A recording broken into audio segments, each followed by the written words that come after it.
Assalamu alaikum dear viewers. Today we are going to study the class 4 of article 15. आज हम article 15 का clause 4 पढ़ेंगे। लेकिन ये क्लास जो क्लास 4 है, ये पढ़ने से पहले हम थोड़ा जो हमने लास्ट लेक्चर में डिस्कस किया था, जो मैंने लास्ट लेक्चर में आपको पढ़ाया था, उसको थोड़ा रिपीट करते हैं ताकि हमें आगे बढ़ने में आसानी पैदा हो। लास्ट लेक्चर में मैंने आर्टिकल 15 का जो टाइटल है इसको थोड़ा एक्सप्लेन किया था, जैसे कि इसमें बताया गया है that there should not be any kind of discrimination on grounds of religion, race, caste, sex and place of birth. फिर इसके क्लास हमने पढ़े, क्लास 1 पढ़ा हमने, क्लास 2 एंड क्लास 3 को भी हमने पढ़ा। क्लास 1 में स्टेट को एड्रेस किया गया है कि that the state should not discriminate its citizens on the grounds of religion, race, caste, sex and place of birth. इन चीज़ों को लेके स्टेट को चाहिए कि वो किसी भी तरह का भेदभाव न करे। इसकी मैंने आपको एग्जांपल्स भी दी। उसके बाद हमने पढ़ा था आर्टिकल 15 का क्लास 2। क्लास 2 में क्या कहा गया है? क्लास 2 में दोनों को एड्रेस किया गया है, स्टेट को भी और इंडिविजुअल को भी।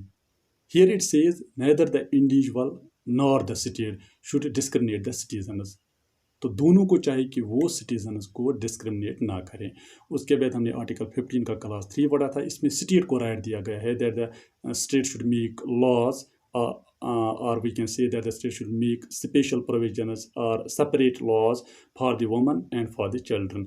चिल्ड्रन को लेके स्टेट को राइट, चिल्ड्रन और वुमन को लेके स्टेट को राइट दिया गया है कि स्टेट इनको लेके इनके अपलिफ्टमेंट के लिए लॉज बनाए। ये आर्टिकल 15 के क्लास 3 में मेंशन किया गया है। तो हम इसके खिलाफ नहीं जा सकते और नहीं हम ये कह सकते हैं कि अगर इस तरह के लॉज बनाए जाए या अगर इस तरह के लॉज यहाँ पे आ जाएंगे जो जिसमें वुमन एंड जिसमें चिल्ड्रन को स्पेशल प्रिविलेज दिया जाएगा, तो हम ये नहीं कह सकते कि that these laws are against the fundamental rights. ये हमने लास्ट लेक्चर में डिस्कस किया था।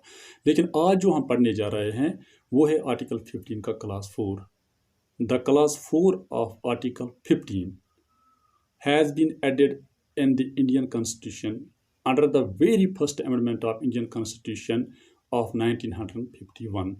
चूँकि आपको पता होगा कि जो इंडियन कॉन्स्टिट्यूशन में जो पहला अमेंडमेंट हुआ है वो 1951 में हुआ है, और वो जो पहला अमेंडमेंट हुआ उसी अमेंडमेंट के थ्रू इस क्लास को इंडियन कॉन्स्टिट्यूशन में ऐड किया गया है। अब ये कैसे हुआ इसकी मैं आपको एग्जांपल देता हूँ। एक्चुअली यहाँ पे एक केस था, the case was Balaji versus state of Mysore. State of Mysore ने क्या करा था? स्टेट ऑफ मैसूर ने रिजर्वेशन देनी शुरू कर दी। तो ठीक है, यहाँ तक ठीक है, स्टेट रिजर्वेशन प्रोवाइड कर सकती है।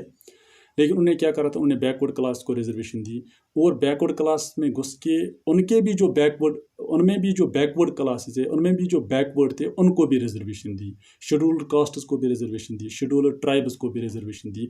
यहाँ तक कि रिजर्वेशन का कोटा बढ़ते बढ़ते पूछते 68% तक पहुँच गया। तो इससे क्या हुआ? इससे ये प्रॉब्लम हुई कि अब सिर्फ 32% रहते थे जो ओपन कैटेगरी वालों के लिए रहते थे। तो इसको लेके कोर्ट में चैलेंज किया गया। तो कोर्ट ने क्या करा? The court in turn declared that very law as unconstitutional. Court ने इसे अनकॉन्स्टिट्यूशनल करार दे दिया। यहाँ तक कि जो स्टेट ऑफ मैसूर है उन्होंने क्या करा? उन्होंने रेफरेंस भी दी, उन्होंने एक्सक्यूज़ लाए। उन्होंने ये कहा कि चूँकि जो इंडियन कॉन्स्टिट्यूशन का पार्ट 4 है जिसमें directive principles of state policy को मेंशन किया गया है, उसमें आर्टिकल 46 है।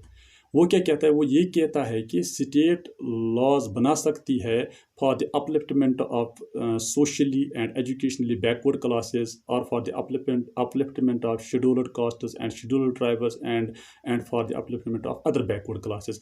इनको लेके स्टेट लॉज बना सकती है। ये आर्टिकल 46 इंडियन कॉन्स्टिट्यूशन के आर्टिकल 46 में मेंशन किया गया है। अब मैसूर स्टेट ने क्या करा? उन्होंने इसी चीज़ की रेफरेंस दी, उन्होंने directive principles of state policy की रेफरेंस दी। लेकिन सुप्रीम कोर्ट ने क्या कहा? सुप्रीम कोर्ट ने कहा कि that the part 4 of Indian constitution can not override the part 3 of Indian constitution. इसका मतलब ये होता है कि that the directive principles of state policy can not override the fundamental rights. मतलब कि डायरेक्टिव प्रिंसिपल जो है वो फंडामेंटल राइट्स को ओवरराइड नहीं कर सकते हैं। इस तरह सुप्रीम कोर्ट ने इसको अनकॉन्स्टिट्यूशनल करार दे दिया। लेकिन उसके बाद क्या हुआ? उसके कुछ साल बाद ये मंडल कमीशन आया। मंडल कमीशन ने क्या करा, मंडल कमीशन ने इसको अप्रूवल दे दिया। बस सिर्फ ये एक्सेप्शन रखा गया कि that the reservation should not exceed more than 50%।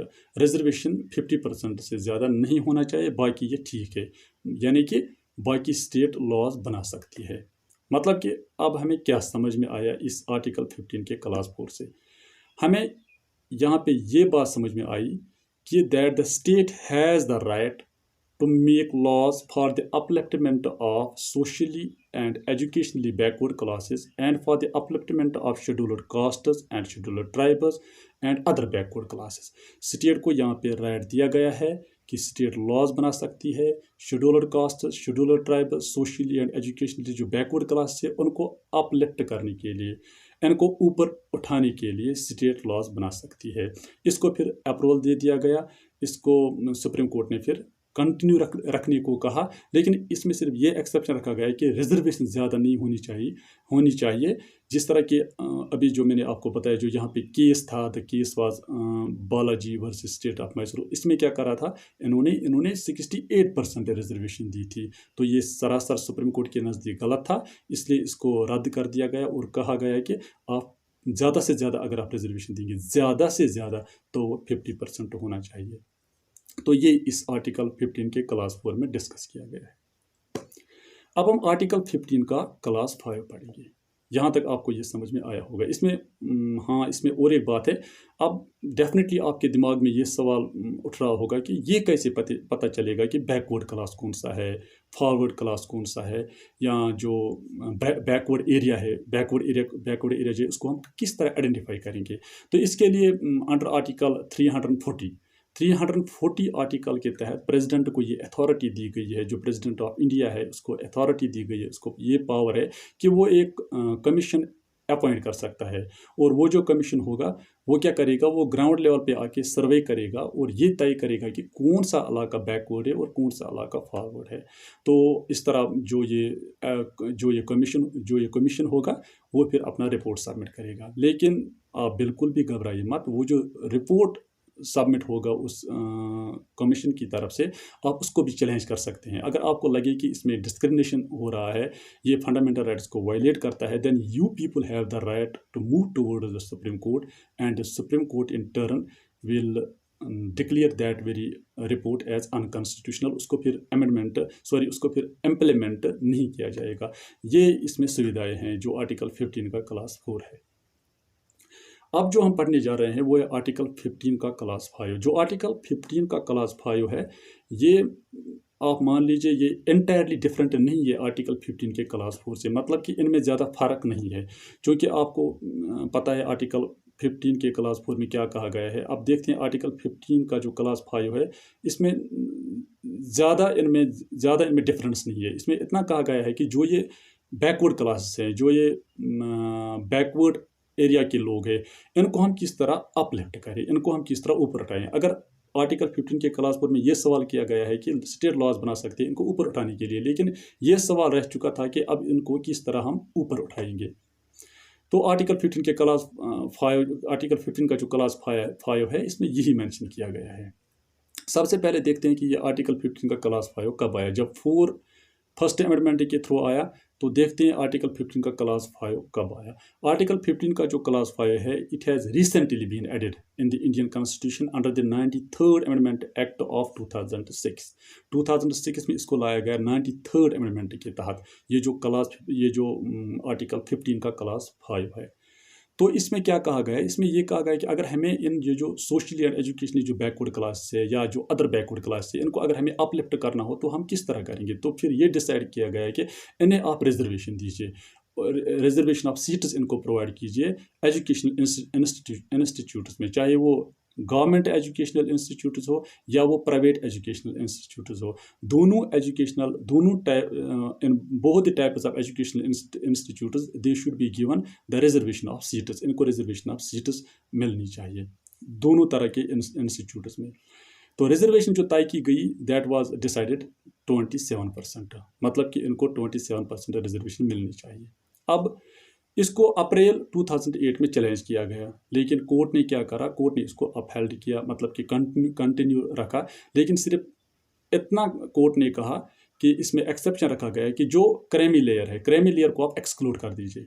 अब यहाँ पे सवाल ये है कि ये क्रेमी लेयर क्या होता है। क्रेमी लेयर का मतलब होता है एडवांस्ड सेक्शन, मगर ये क्रेमी लेयर SCs और STs का नहीं है, ये क्रेमी लेयर OBCs का है। मतलब कि जो OBCs का क्रेमी लेयर होगा उसको आप एक्सक्लूड कर दीजिए, उसको आप बाहर निकाल दीजिए, उनको बेनिफिट्स नहीं मिलने चाहिए, उनको रिजर्वेशन नहीं मिलनी चाहिए।